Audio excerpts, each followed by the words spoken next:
ready to go.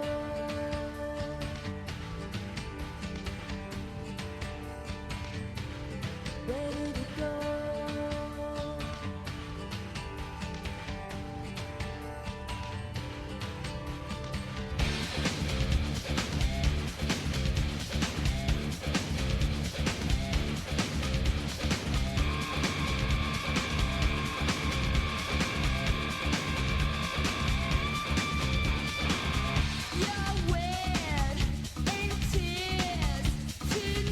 Good morning. The time is 9:06. Again, plenty of cloud cover early on this Wednesday morning.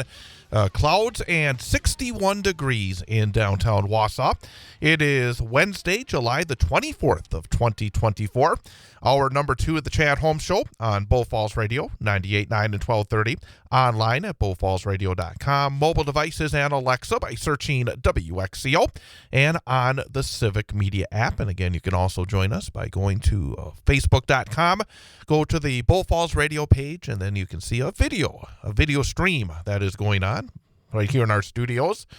And be able to add your questions and comments as well. Also, we'd love to hear from you if you have a thought, a question, a comment, whatever it may be, something you would like to talk about. You can either call us or text us. And again, I would suggest that the best and easiest way to do so would be by downloading the Civic Media app. Real simple. It is free. It is a wonderful piece of technology. Just search Civic Media wherever you get your apps, download it, and then once you have it, open it up. You'll see all the stations of the Civic Media Radio Network. The fifth one down is Bull Falls Radio. Open it up. You'll see a button to call. You'll see a button to text. Real easy. You can have a button to email us. You have a button to go to our website. You got a button to listen to our live stream. You have a couple of other buttons for Sports 2 and Sports 3 once we get into football season, where we have multiple live games on a Friday night. So it's all there on the Civic Media app. If you have not downloaded the app, I say it, I'll say it again. What are you waiting for? So download that app, and we look forward to having you join us that way. You can listen to us wherever you may be. So again, get that Civic Media app. But if you would like to call us the old-fashioned way, just get that rotary phone out there. Actually, more of a push-button phone these days.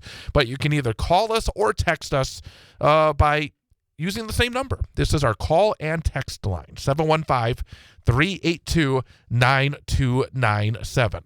715-382-9297. So you can call us or text us by using that number, 715-382-9297, to be able to join us here on the program. And again, if you call us, you'll hear the friendly voice of Ian Welsh. He will get your information and be able to find out what you would like to talk about, and we'll get you on the air. But if you'd just like to text us, use that same number.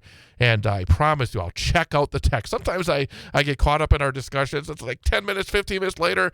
Oh, I got a text. Well, doggone it. I'm going to try to do better and make sure that I get those texts and get them out there on the air as quickly as possible. So again, call us or text us, 715-382-9297. Want to remind you that coming up tonight, special news coverage here on Bull Falls Radio and also on the Civic Media Radio Network.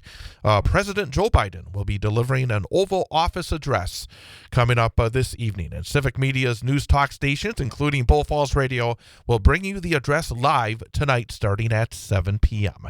So tune in at 7 o'clock this evening for President Biden's Oval Office address explaining his decision not to seek re-election and what he plans to do in his remaining time in office. So again, if it's breaking news coverage, know that you'll get it right here on Bull Falls Radio and Civic Media. Of course, yesterday, I hope that you were with us during the course of the afternoon during Todd Alba's show.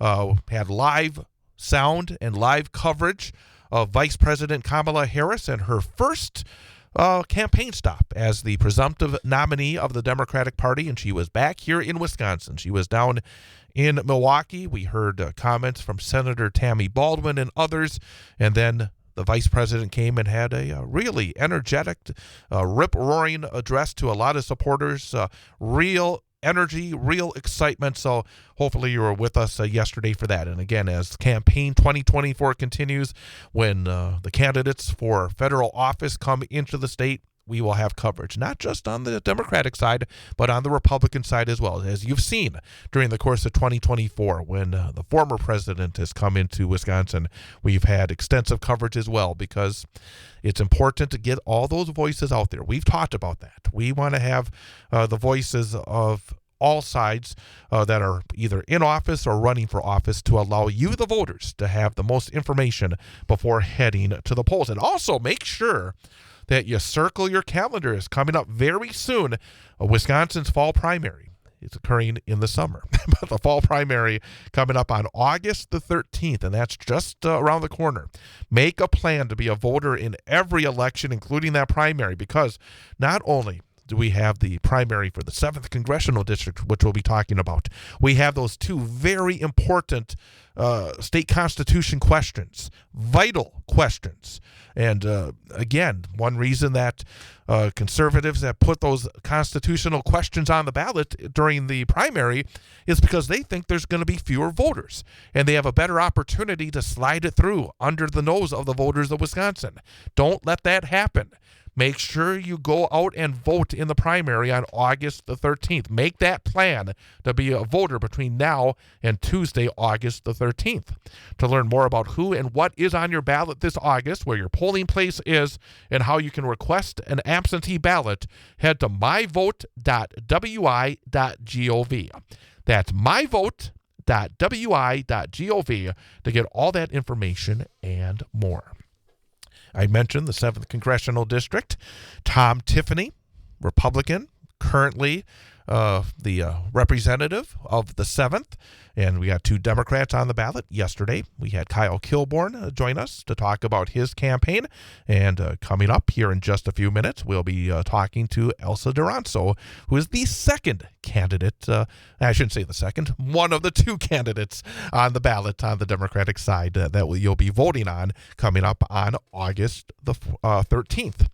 Before we go any further, need to say hello and good morning to our in-studio engineer, Ian Welsh. And Ian, he's also the guy that when our guests come in, he makes sure that they're able to get in.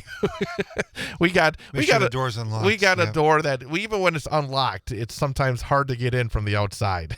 You don't pull the handle down. No. Don't tell him. We are not sharing that kind of information.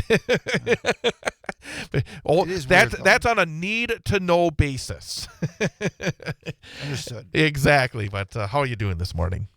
Doing pretty good, actually. It's actually a pretty nice morning after all. It wasn't too... it actually felt nice to walk outside and actually have a little bit of a chill, because then I wasn't...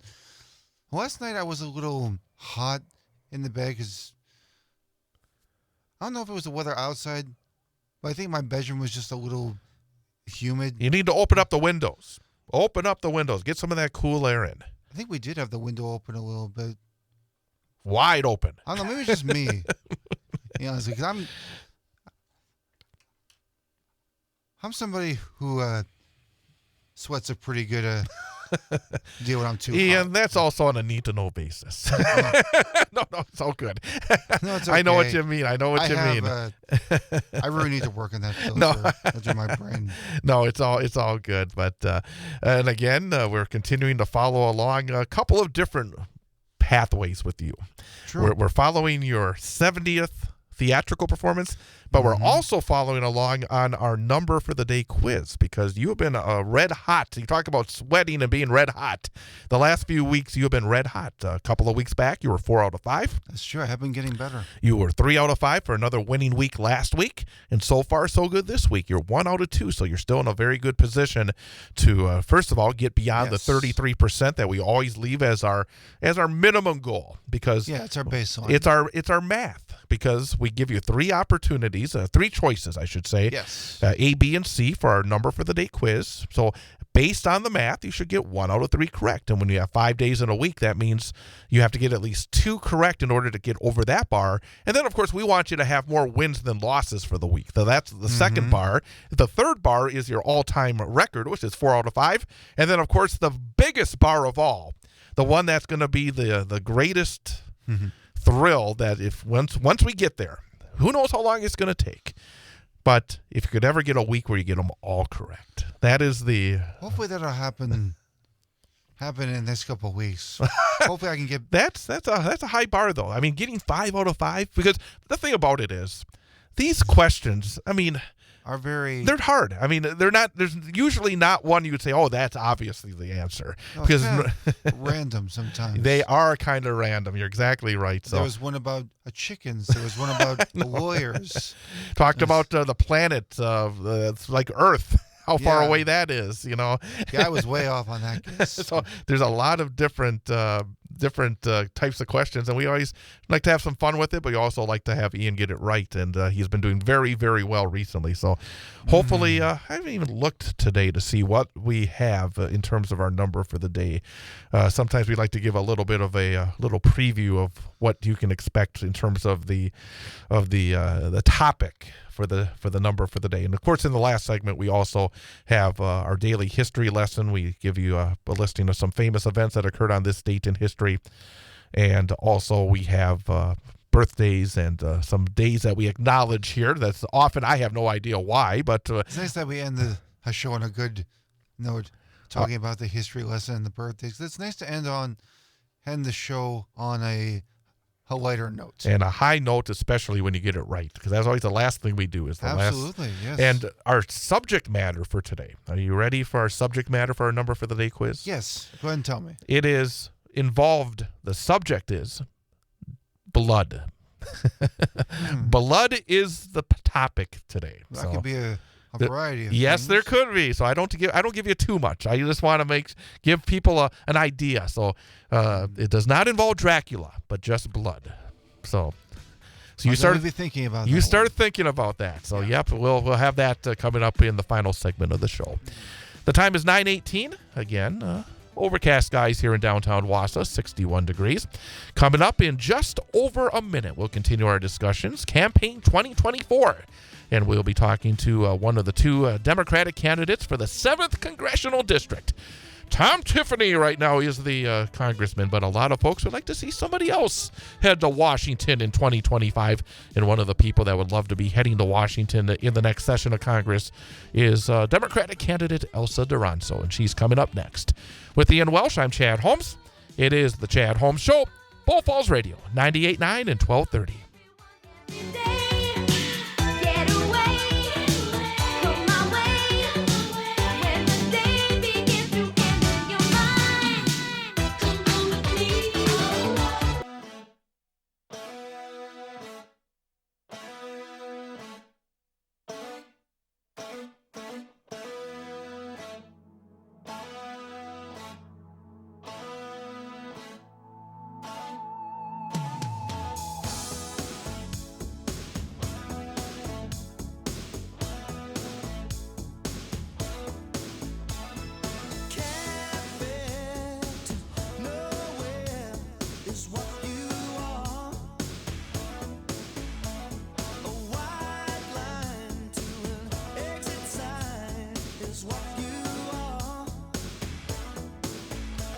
And welcome back, Chad Holmes Show on Bull Falls Radio, 98.9 and 1230, online at bullfallsradio.com, mobile devices and Alexa by searching WXCO, and on the Civic Media app. And again, you can also join us on our Facebook page. Go to facebook.com and the Bull Falls Radio page, and you can see a video stream and see myself, and sitting across the table from me, candidate on the Democratic side for the 7th Congressional District, Elsa Duranceau. And Elsa, thank you again for coming back in. Yeah, thank you for having me. Fantastic. And boy, I mean, we were talking to my engineer Ian earlier. It's just been an incredibly busy time in the news, and obviously in politics as well.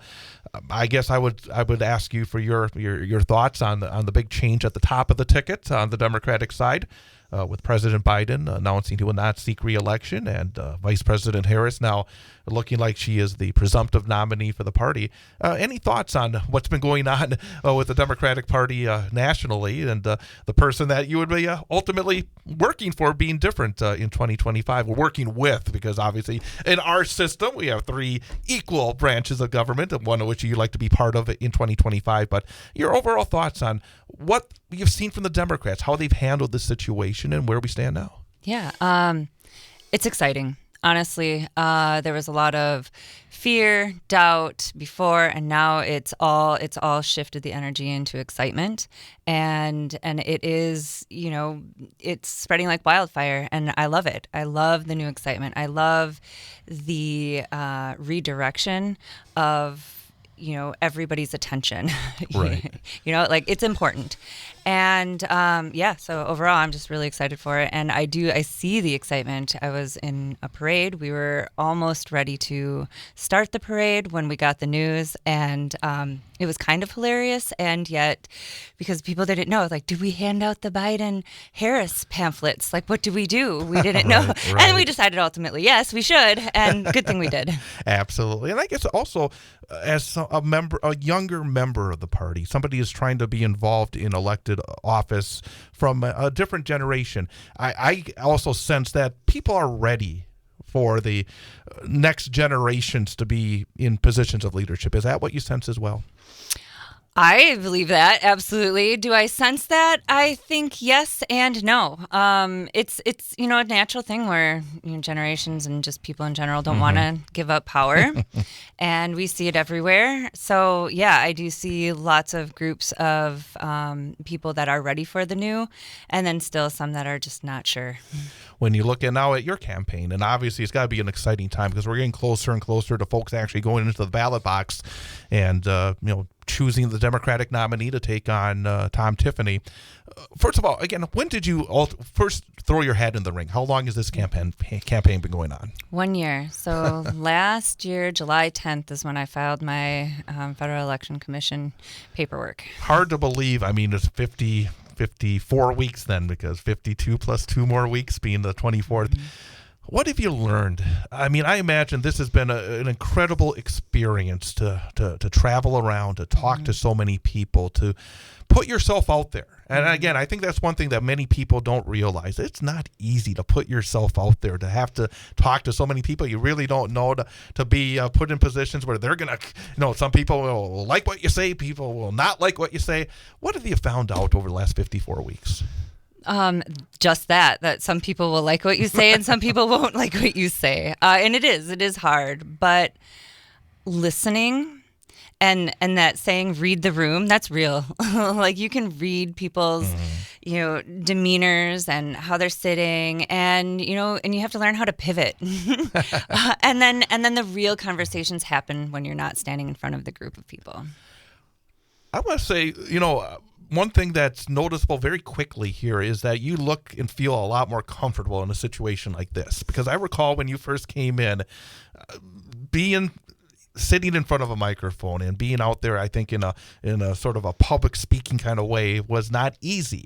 Do you feel a lot more comfortable in that respect as well after doing this for so many weeks? Yes, I do. I I know internally the turning point, but that's not something that I could share, but yeah, there was definitely a turning point where I realized that, I am qualified.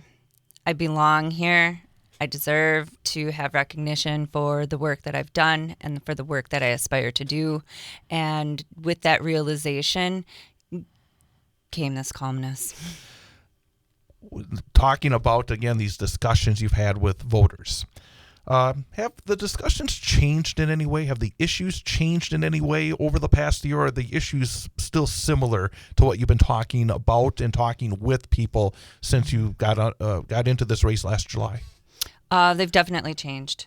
So part of my platform is bodily autonomy, but it is under the umbrella of our right to privacy. And when I first launched, it was, kind of a sticky issue to be talking about because it also segues into the issues that are happening with the rapid development of artificial intelligence. And when I first started, I didn't know if the general public would be open to that. Are they as, into it as I am? And it turns out they are. and everybody shares for the most part, and this is across the board.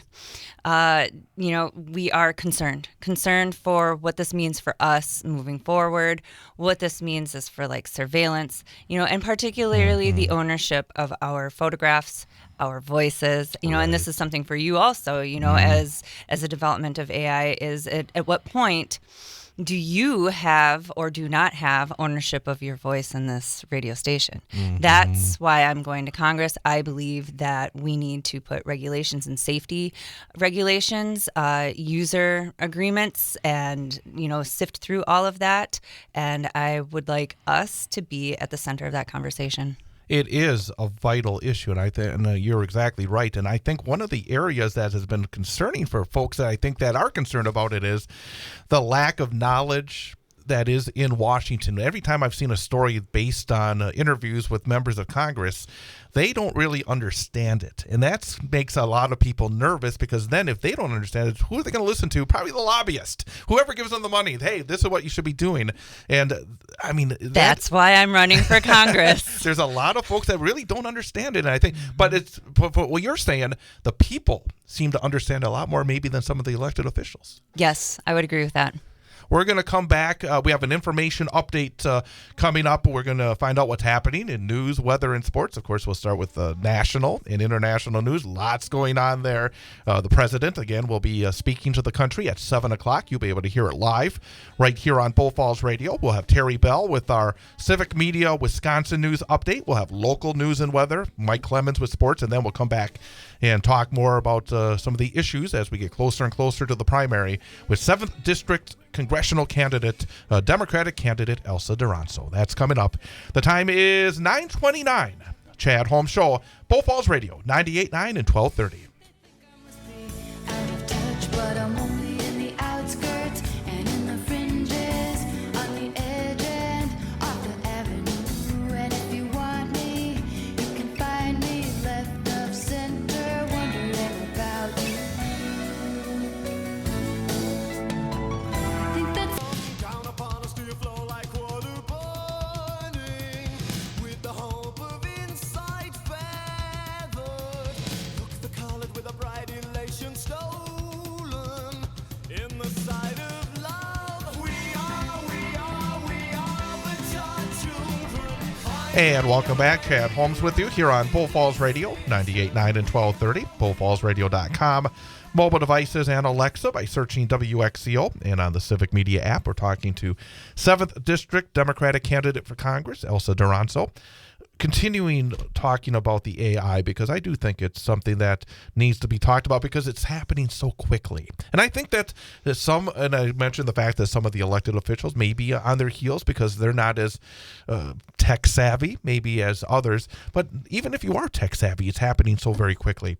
I guess my next question is, your ultimate plan, say you're able to win this seat and you go to Congress and you want to be a voice, a very important voice on this issue. Do you have any specific ideas that you would like to push forward? Because, again, it's happening so very quickly. Even now, July 24th, by the time you would be sworn in early January, the way things are happening, it's going to be a different feel for this issue as well. But any ideas specifically on this issue? I do, yeah. So last year, President Biden and his administration, they, developed a AI Bill of Rights, and basically it's just a suggestive piece of paper for corporations who are in the development of AI to follow.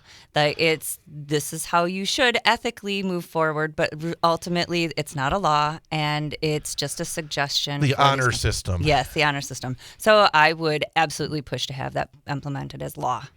Absolutely.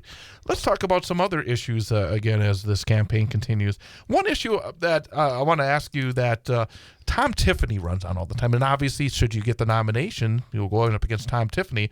Whenever I've seen Tom Tiffany speak, he'll talk about some generalities, be the friendly guy from the north, and all of a sudden the cloud will come over, and he'll start talking about the border. Mm-hmm. And the border continues to be an issue, partially because there was a bipartisan plan that had a chance of being signed and a chance to move the football further. And again, I think in government, both sides, whether you're a Democrat or Republican, a conservative or a liberal, somewhere in the middle, the odds of getting everything you want are pretty slim. It's about moving the football, I think, closer to the goal line. And there was a chance there, and it was not put through.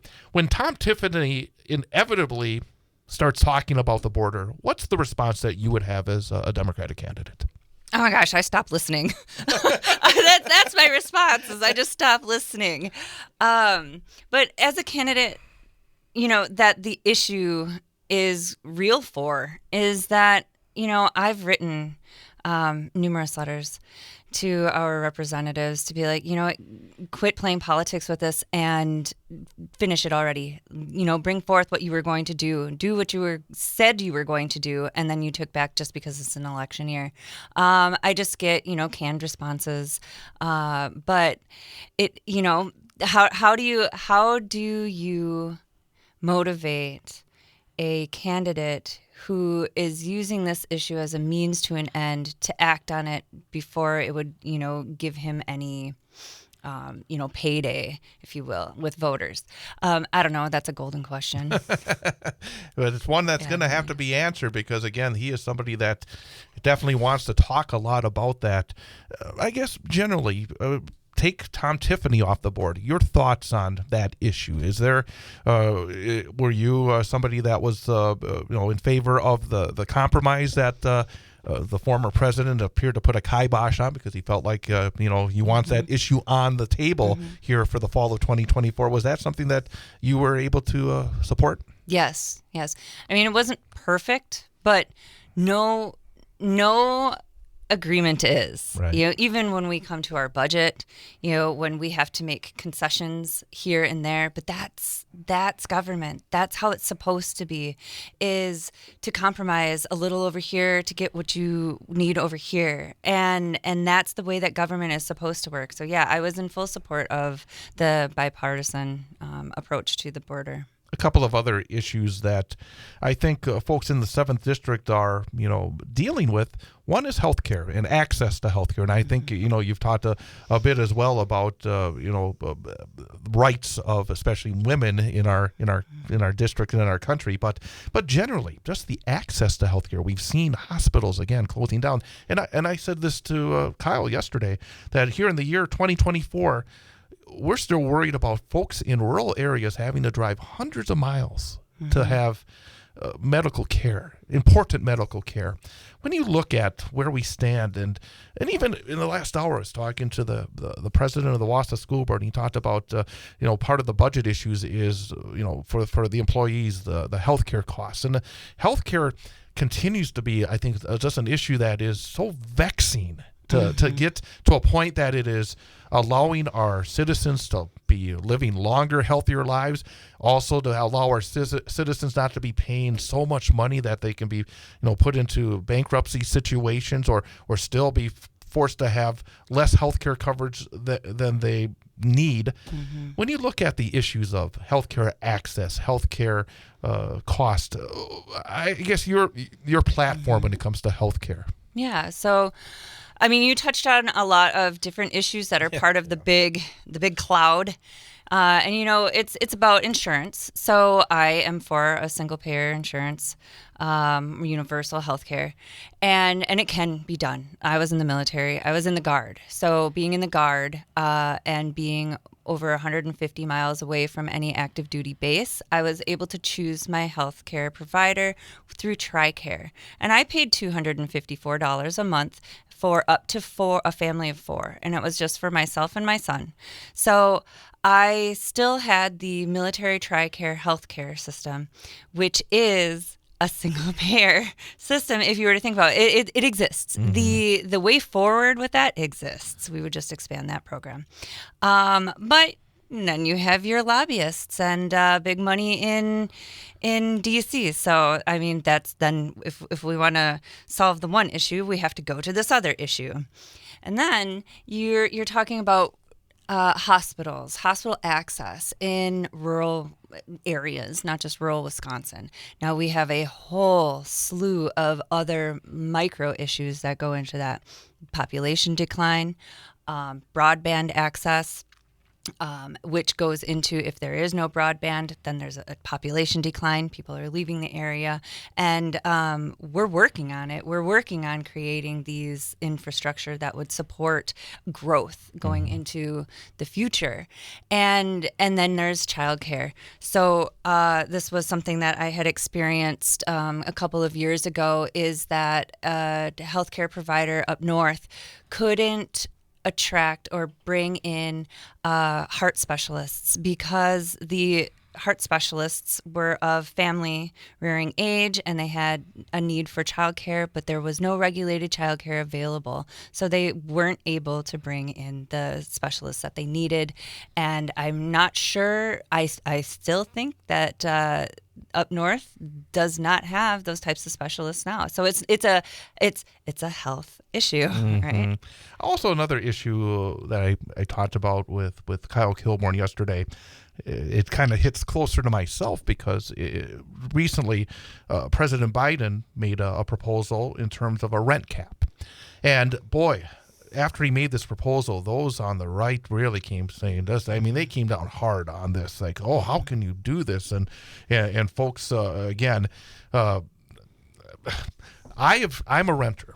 And over the last couple of years, and in fact, coming up here in the next, I got home yesterday and I saw an envelope, and I think it is actually my next year's, and I didn't open it up yesterday yet, but the last 2 years it's been very significant increases. I guess your thoughts on the president's proposal to try to cap rent increases at 5%.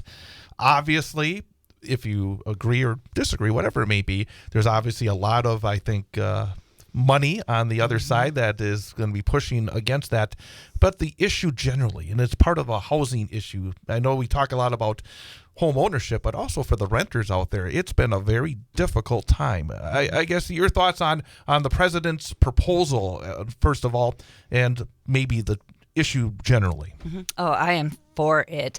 In fact, I think it could be expanded a little bit. So he limited or capped it to those organizations that or developers that have 500 units or more.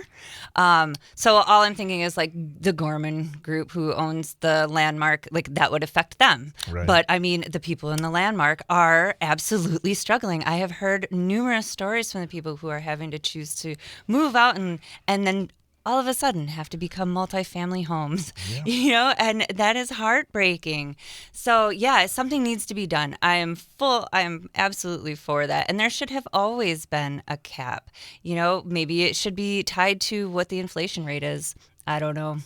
And also, again, I think this issue, in terms of what I've been reading about it, and I think you talked about in other issues as well, boy, the constant push against money in politics. The lobbyist and putting, basically funneling campaign cash in order to get policies through. I want to ask you about, the future again, where we are. Recently, we heard Elon Musk say he's going to put $45 million a month into a Trump super PAC. He backed away from it a little bit yesterday. Yeah. But generally, he and others, and here in the state of Wisconsin, you have the Uline family. You have Diane Hendricks, who's ABC Incorporated. The amount of obscene money that is put into especially third-party politics. Do you have any ideas or plans in terms of how to clean it up? Overturn Citizens United. I'm for that. Turn it over. But how? Yeah. So again, how do you do that? How do you get, honestly, so you were saying, is it time for the new generations to come in and take over? Yes, because we are all for getting this massive money out of politics. I truly believe that if we have a turnover in at least the generational representation in Congress, that massive change can come. Again, the how-to is always the hardest part. Whether it's that issue, we're now more than 2 years since Roe v. Wade was overturned. And yet we still are saying, well, we got to get these protections for women's reproductive rights. And it's just so difficult in our system. And I'm not asking you to fix a problem that's been there for such a long time, but man, I mean, the ability where even when there is, I would say, a significant majority of Americans that are feeling one way about an issue, to make significant change, that's going to be one of the biggest challenges for anybody going into the Congress, isn't it? Oh, yes, absolutely. It's really, as far as a congressman and congressperson representative is Right. is concerned, it's how well can you rally people around the cause? How well can you compromise? Because with an issue like that coming in Congress, you're going to have to give a little from somewhere else. And what that all entails, I can't say. I mean, I have some ideas, but it's going to take creative thinking, creative approaches. Well, we got about 90 seconds to go, and based on that, kind of piggybacking on that question, sort of an opportunity here for you to talk about what experiences or qualities that you have that make you feel like you would be successful in that kind of role, the ability to work across the aisle, to be able to get significant pieces of legislation that would aid people the 7th Congressional District passed. What are the qualities or maybe the life experiences that you have that would allow you to do that?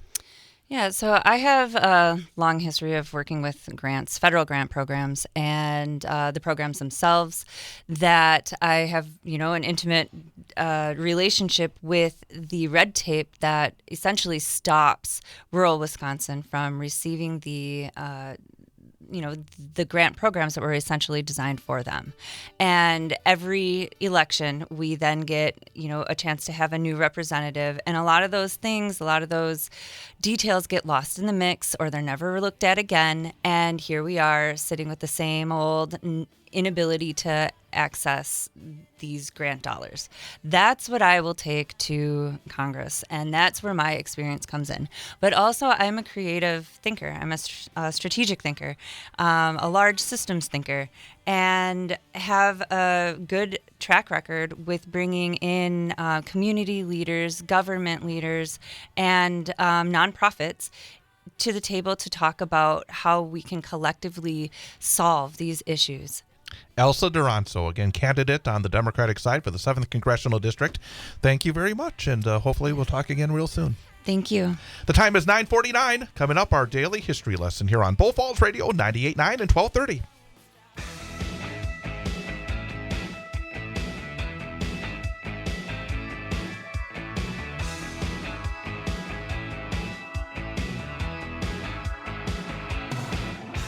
I used to be a renegade.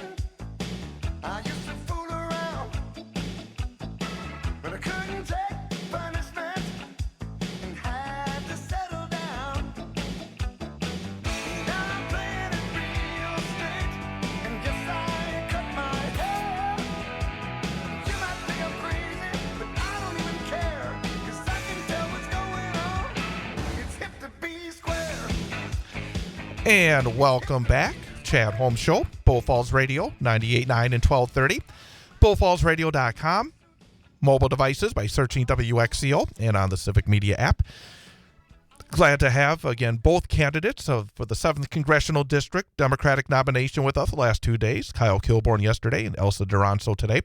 And we have a tentative agreement that both of us shown a willingness to come back and have a joint appearance before the primary. And my plan is at this point to try to set up a time that works for both candidates, and then hopefully have them in basically for the entire program. Yeah, have a couple of hours to talk to these candidates in a joint appearance. I don't know if you call it a debate or not. You can call it a debate. I kind of like to have it be Just call it a conversation. a discussion, actually. a conversation about the issues in the run-up to the primary election. So we're going to try to set up the specifics, because I had a chance to talk to both these candidates last 2 days and broach the idea.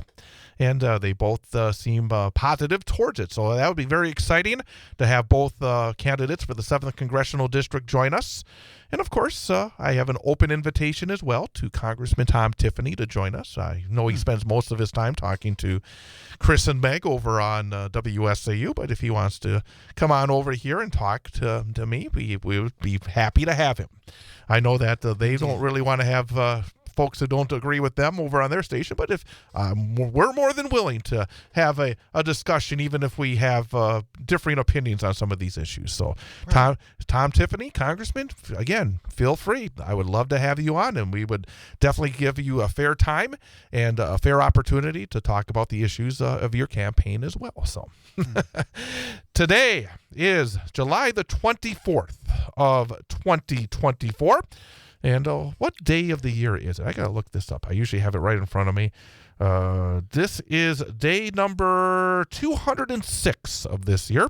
So that means 206, 160 days remaining in 2024. Some of the famous events that occurred on this date in history. 1866. Tennessee became the first state to be readmitted to the Union after the Civil War. On this date in 1969, the Apollo 11 astronauts, two of whom had become the first men to set foot on the moon, splashed down safely in the Pacific. On this date in 1979, a Miami jury convicted Ted Bundy of first-degree murder in the slayings of Florida State University sorority sisters Margaret Bowman and Lisa Levy. On this date in 1990, Iraqi forces started massing on the Kuwait-Iraq border. On this date in 2018, singer Demi Lovato was hospitalized after a drug overdose in Los Angeles. On this date in 2019, 5 years ago today, Special Counsel Robert Mueller reported to the U.S. Senate that Donald Trump was not exonerated of obstruction of justice and that Russia did interfere in the U.S. election to benefit Trump.